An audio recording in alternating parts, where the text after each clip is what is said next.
Jama'a assalamu alaikum wa rahmatullahi wa barakatuhu. Ina muku maraba da sake saduwa da ku a wannan shafi namu inda muke kawo muku labarai na littafan Hausa. Ni ne naku Abubakar Sadiq. Yau za mu ci gaba da wannan littafin namu mashahuri wanda Alhaji Dr. Abubakar Imam Marigayi ya rubuta shi. Da farko mun fara da gabatarwa.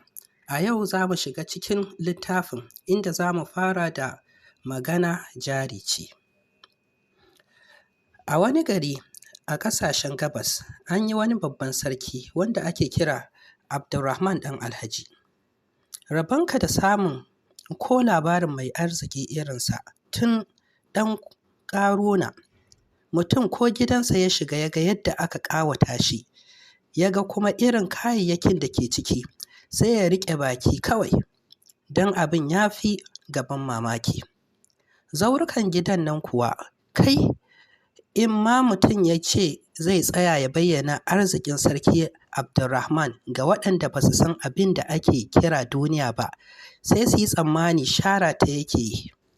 Amma duk yawan arzikin sarkin nan sai ya zama ba na banza don ba shi da ‘ya'ya, ba shi da ƙane, ba shi da wa.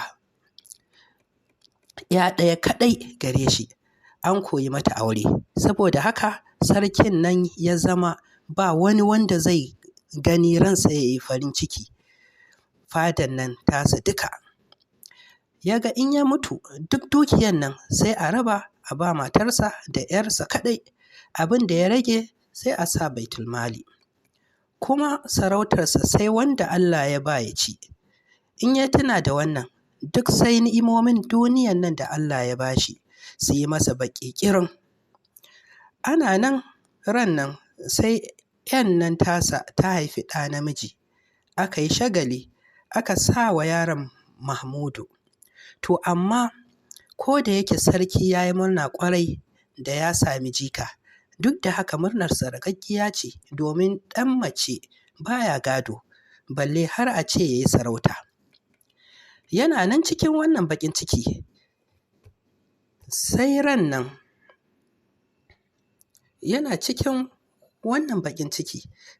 nan wani shehun malami ya zo ya ce masa, na yi mafarki jiya, an gaya min da za ka tara malamai 40 su yi ta yi maka addu'a har kwana 40, in Allah ya so za ka haihu. Sarki ya yi murna da wannan mafarki, ya ɗauko kuɗi da riguna zai ba malamin nan. Malamin ya ce shi ba kuɗi suka kawo shi ba, ya zo ne ya isar da umarni. Ya yi sallama ya tafi. Ranar ba ta sake juyowa ba, sai da sarki ya sa aka tara masa manyan malamai guda 40 na ƙasarsa.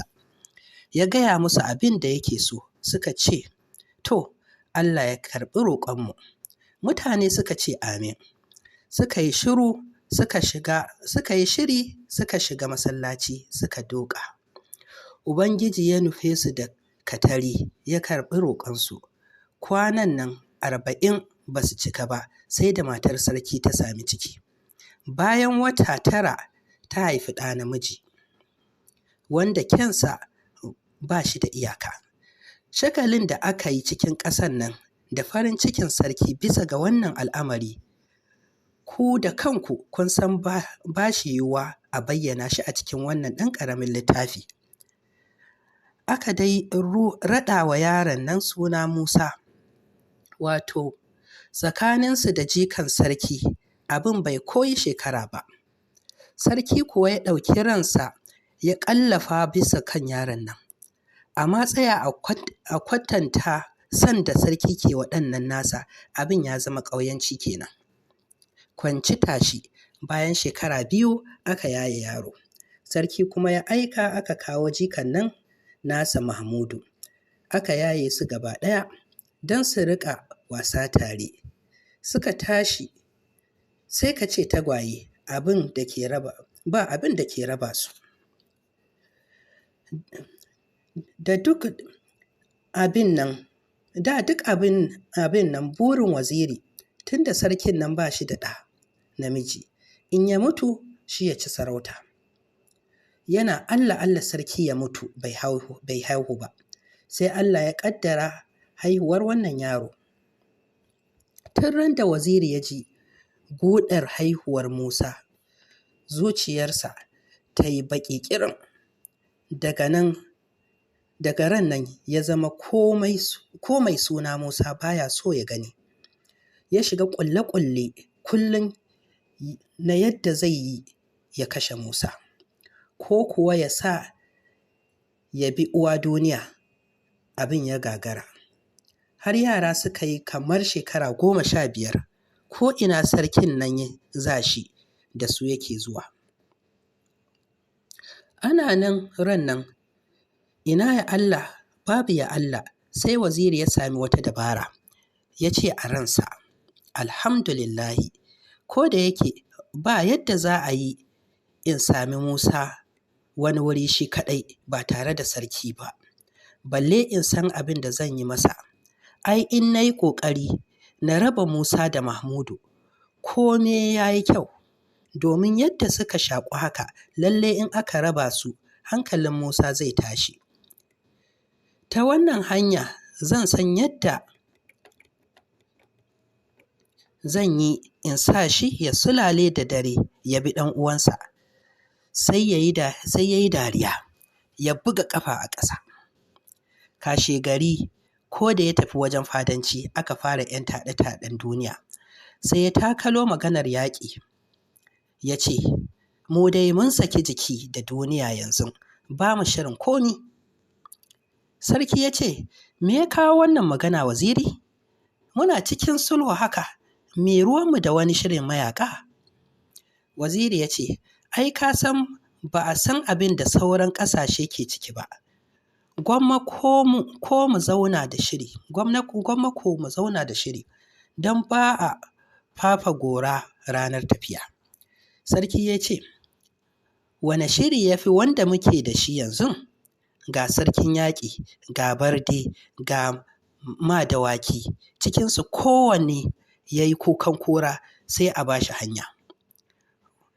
Waziri ya ce, waɗannan ai duk sun tsufa, ga sarkin yaƙi yanzu aƙalla ya ba 70 baya, wanda yake haka tun da Allah ya nufe shi da samun magaji ya kamata ya huta. Dabara ta sai Mahmudu ya koma gidansu, ubansa ya riƙa koya masa al'amuran yaƙi. Musa da ke nan sai ya tsolma baki ya ce, in dai don a ɗauke Mahmudu ne, a bar ni kaɗai, ni ban yarda ba. Sai dai mu je a koya mana tare. Waziri ya kau da kai ya ƙuta ya ce, ina ruwanka da koyon yaƙi? Kai da za ka sa a je a yi maka? Musa ya ce, ni dai ban yarda mu rabu ba. Sarki ya ce, tun da Musa bai yarda ba, dabararka ba ta yi ba kenan Waziri.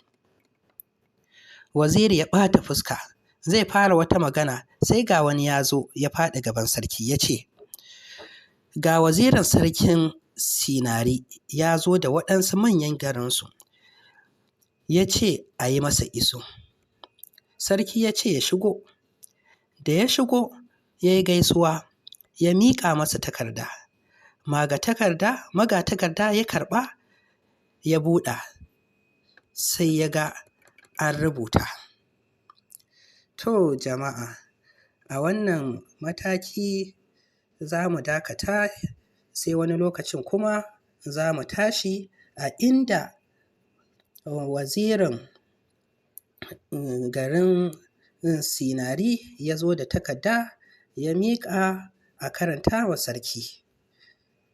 Allah ya haɗa mu a sashe na gaba.